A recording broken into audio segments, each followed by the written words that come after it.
What's going on, guys? This is Gainz Gaming. Today we are talking about 9 things in Rise of Kingdoms that people don't do that are completely costing them in the long run. Now, these are not in any particular order, but they are things I find very, very common with people commenting on my videos, commenting on Facebook, just sending me messages. And I'm like, really? You aren't doing this stuff? So we're going to be talking about 9 things that for a lot of people are common sense, but for some people, they just don't even think about them. So the first one I want to talk about is actually buying the newspaper. Literally, like, just buying the newspaper can actually have really great benefits, especially during KVK. Because like if we were fighting in KVK, having 2% march speed would be insane. There's other days where you get extra AP recovery, extra gold gathering, extra resource production. There are actually some pretty decent benefits you can get from buying the newspaper. So I buy the newspaper every single day. Also, some people just like reading the stuff here too. I personally don't really read anything there, but some people like that kind of stuff. Number 2 is setting your commander buffs. So many people forget about this. And like I've forgotten about this too when I've like taken city rallies. I'm like, crap, I didn't change my commander view. So these buffs are actually pretty substantial. So you have the tax officer for gathering speed, you have supply captain for also gathering speed and troop load. These are 2 things you absolutely need to have, especially during the off season for gathering gold. So for me, Constant Siandok, that is the best gathering march in the game, especially for gold. So having those 2 as your tax officer and supply captain are a must have. Also, having Minamoto or whatever commander you use for your barb forts, that is what you want as the charge captain, obviously. And then the drill master, iron guard, and constable, I personally don't touch those during the off season, but these are things that are going to obviously benefit you in the open field, or if you are a rallier, a garrison lead, these are things you need to have placed in the right position. But obviously for the off season, the gathering and the charge captain, as well as the ranger, are the ones that are the most beneficial for just getting some extra value. And I would personally also have the ranger as a commander that you either use for barbarian forts if you do those quite a bit, or a commander you do chaining with. So I'm not a huge fan of chaining in the off season, but I do it occasionally. Like I do have some chaining marches out right now, but I don't chain super diligently during the off season just because the benefits aren't as great. And it is just like painful to do it in the off season because you have all these lower level barbarians, which just make it just so horrible for the off season. But sometimes I'll do it, especially if there's events going on. Like right now we have strategic reserve going on, so we're getting some extra benefits from that. I don't care about getting the chests here. I just care about the gems and the speed ups. Personally, I just want to be like in the top 50. It's really all I care about. But then if you have like the barbarian stage for Mightiest Governor, then you can get some extra benefits from that, from chaining. But I really only do it when there's an event going on, which brings us to number 3, which is doing events. Some people just don't even worry about events whatsoever, which I understand. There's some that are better than others, but like fill the storehouse is something that's super easy to do. If you're just sending your gatherers out when you go to bed, you're going to get all these, which is, a couple hours of speed ups, some resources too. And if you don't have all your gathering commanders maxed out, the commander sculptures are great too. But also strategic reserve. If you're not actually trying to get these benefits, getting these chests, you are losing out on a lot of rewards because the chests you get from the event aren't that bad either. So, like gathering these over time do add up for a lot of speed ups and resources. So you should be doing events like that. Or like Ian's Ballads. Some people are like, oh, I don't like doing events like this. It takes too long. Ian's Ballads takes like 10 minutes tops. So if you can do it like just once, there's 2 days to do it. If you can take 10 minutes and do it once, you are done. So, doing these things, they add up over time. And, obviously, like doing it once isn't going to make or break your account. But over the course of a year, doing it every single time can reap so many benefits. So actually doing the events is huge. And when you don't do any of the events, you're losing out on a ton of value. Number 4 is finishing expedition. I can't tell you how many people I have talked to that are like, oh, expedition? No, I haven't finished that. And they're like on level 30. And it's like, you are losing out on so many resources and benefits every single day. Like you can't even imagine it. It is so insane how many resources and speed ups you miss out on by not finishing expedition, because that means you're also not getting the max amount of coins you're going to get, which obviously like I will never run out of coins. I could literally I could buy so many of these, like literally so many of these commanders. And it's like, I have no reason to do it. But you can see I have over 700,000 coins And even though I buy all this out every single day, it doesn't go down. It only goes up.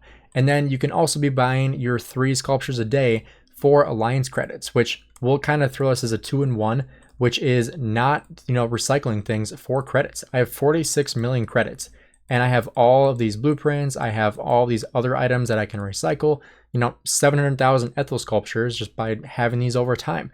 And plus I have all these other chests that you get every single day that you are able to get gold keys from. You can get gold commanders, and you get a ton of ethel heads. So the benefit there is crazy too. And you get 12 of these a day. So over time, that adds up quite a bit.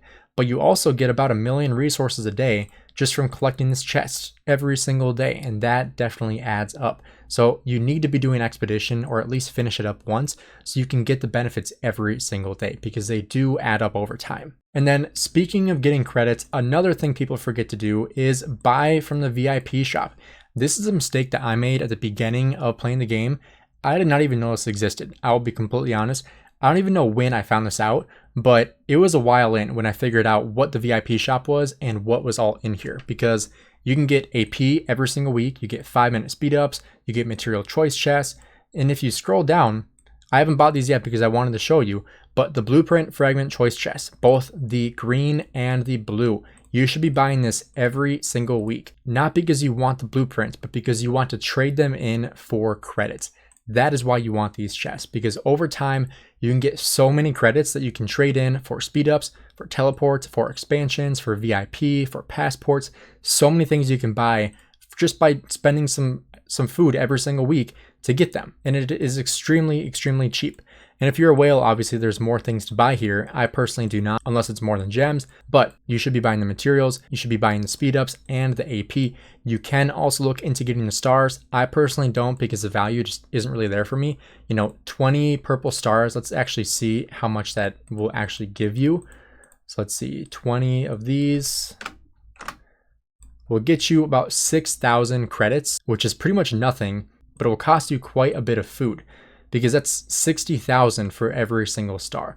Obviously, if you're upgrading commanders, it can be beneficial, but if you are not and you're just doing it for credits, the value just isn't really there unless you're going to be migrating like right away. Then it's like, yeah, you can get 6,000 credits, but that's obviously pretty much a drop in the bucket when you're trying to get passports. But make sure you are buying out VIP to get this value every single week, because it does refresh every Sunday at reset. Number 6 is hitting barbarians or barbarian forts or chaining with the wrong commanders.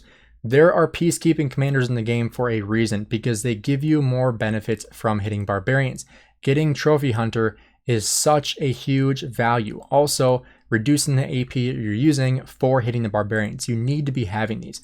I see some people chaining or hitting barbarians with their actual fighting marches. Like, I'm not going to take all these commanders out and try to hit barbarians with them, because I'm losing out on so much value. And plus, they actually do less damage to barbarians than your actual peacekeeping commanders. So it really makes no sense to do this, because you're losing out on AP, you're losing out on resources and speed ups, and you're also spending more resources to do it because you're probably taking a worse trade. Granted, it's not a bad trade. Like, obviously it's not thousands of sev wounds, but 5 extra sev wounds every single time, that will add up over the course of time. So you want to make sure you're using the right commanders for barbarians and barbarian forts. And I can't tell you how many times I've seen people use a Richard primary for chaining barbarians. Like, I don't understand that. Why wouldn't you use Huge? I've made so many videos on this. Like, why wouldn't you use Huge primary with Richard secondary? It's the same exact thing, but you're reducing the AP you're spending, which adds up over time. And plus, it actually makes it easier to chain without using Richard primary, because you're not slowing them down every single time you launch a skill. Also with Lohar, like, Lohar is one of the best chaining commanders in the home kingdom, because he does virtually no damage. He heals massively every single time, and he gives you the resources and the speed ups. Obviously he doesn't do AoE, so you need to pair him with like Hera, with YSG, with Theo, with Zeuge, with somebody, but he's a great commander because he does almost no damage and he heals a ton. Plus, he is a peacekeeping commander. And speaking of barbarian forts, number 7 is not doing barb forts. Like, you should be doing barb forts in the home kingdom. You should be doing 1+1 rallies. And one thing that I personally do is I use my farm account, my main farm account, as my alt for hitting barbarian forts, because this account is strong enough to hit a barbarian fort and do very, very well with the trade. Plus, I have gear on the commander that I'm going to be using, which is Ethelfled. I use Ethel with YSS and then use 3 different troop types to get the extra benefits. I've done testing on this on my own, and it actually does a lot better than my double C, because my double C is an expertise. So it just makes more sense for me to do this, because YSS is maxed for me, and he gives the benefit of having 3 different troop types. And when he gets below 50%, he does extra damage, which in the home kingdom, that doesn't happen, but in the lost kingdom, it does. But not doing 1+1 rallies is such a bad idea, because you are getting so many AP pots if you are doing it. Like the 50 AP pots, they add up so much when you are doing 1+1 rallies, because they did a massive nerf like a year and a half ago or so, where they reduced your ability to get AP pots from this. You can get a max of 7,000 AP every single week, then it resets. So it kind of sucks, because like personally, I was getting 15, 20, 25,000 AP a week from barbarian forts. Now it's capped at 7,000. So you have to do more barbarian forts on your own to get that extra AP that you're not getting from alliance members anymore. Number 8 is going to be buying from the courier station, not just from here, but also from the extra one here, from the armaments, because you should be buying out the formation choice chest. If you have a ton of extra coins, you should be getting these blue ones too. I personally don't get them, even though they can be some good value. I just don't get them because it's too expensive. I want to make sure I'm getting transmutation stones every single week, because I recycle everything right away that I'm not going to use. So every single time I do traveling or open up anything in the dispatch, if I'm not going to use it, I recycle it immediately, so I can make sure I am buying this out every single week. Plus, it just keeps my inventory clean, so I'm not, overloading on a ton of inventory. I only have things I can either upgrade or potentially switch to in the future. So try to clean that up. Make sure you're buying from the courier station every single day. And plus, one reason why I train T1 Siege is because you can get more courier station pops. That's a little hack that I use. So when people ask me, why do you have a million T1 Siege? It's because I'm training this every single day, so I can get more courier station pops, so I can buy more speed ups, so I can buy more resources, so I can buy more materials. Those add up over time. And if you can get an extra 1 or 2 courier station pops a day, that's a ton of value. That might be, like an extra, 5 hours of speed ups a day, but 5 hours of speed ups a day for the course of a year, it's 1,500 hours of speed ups, right? So that's a huge difference that you can make by training T1 Siege to get more courier station pops every 2-3 hours. So using that hack can be very beneficial, but again, make sure you're buying this out every single week as well. Kind of like the VIP shop, people forget about this. Plus, if you are trying to finish up the upgrades, you can get the Sage's testimony. Personally, I don't think the value is great unless you're still upgrading your state form, which, yeah, sure, then you can do that, but obviously I'm not going to, because you can't even trade them in. So if I accidentally buy one here, I'm just stuck with it. I can't do anything with it, which kind of sucks. I wish it was in the shop reclaim option, but it isn't. Kind of like the Book of the Covenant. I get a ton of these, and same with the Arrows of Resistance, but I can't do anything with them. And then finally, probably one of the biggest mistakes I see is not finishing your daily objectives. This is like the easiest thing you could ever do in the entire game, and they actually made it so much easier to finish this, because when you finish something, it just jumps all the way through. So if you finish all your objectives and you don't click accept over the course of the day, like you do it once at the end of the day and it shoots all the way up. It's just a huge quality lifesaver, which is super, super nice. I'll just show you on one of my other accounts. We'll see if one of these accounts hasn't finished up all the objectives for everything yet. Let's see. All right, this will be a good example, because as you can see, I have 16 of these finished up, but I have not accepted any of them. And so over the course of the day, as you're doing your objectives, as you're finishing all these up, you used to have to hit claim over and over and over 17 times.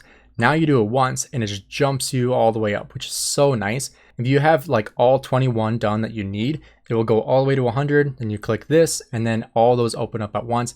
It is such a time saver. It is so nice for all my accounts. So if you aren't finishing your daily objectives, I truly don't know what you're doing, because even just like the last one here, 100 gems a day, that's 700 gems a week that you're getting. Obviously the gold key, the crystal key is huge. The challenge ticket, that adds up over time. The magic chest is great, but all these other ones are decent too. Like you're getting some speed ups, you're getting some materials, you're getting some resources. This one here, you're going to be getting more speed ups. You're going to get AP as well. Over here, we're going to get more materials. We're going to get more resources. And even the first one, getting 25 minutes of training speed ups, as well as some resources and relic coins. So, over the course of the day, over the course of the week, months, years, that adds up so much. So the moral of the story here is these small things add up so much over time, because, you know, just doing these small things every single day will get you periodic value over the course of time. It's kind of like investing, where a small amount of money goes a long way over the course of time because of compounding interest. Same exact thing here, because, you know, like these sound like nothing right now, like 100 gems right now, that's basically nothing. But over the course of the year, how does 36,000 gems sound? That sounds pretty great, right? So over the course of time, these things do add up. And if you aren't doing them every single day, you're going to be losing out on a lot of value. And a lot of people ask me, how do I build up my account? Doing these small things. The small things over the course of time make a huge difference in the quality of your account, which allows you to progress further and further into the game. So there are definitely more than 9 things that people forget to do every single day. So if you want more videos like this, let me know in the comments below. Also comment down below what you think people forget to do every single day that might be costing them in the long run. But thank you guys for checking out the video. Have a great rest of your day.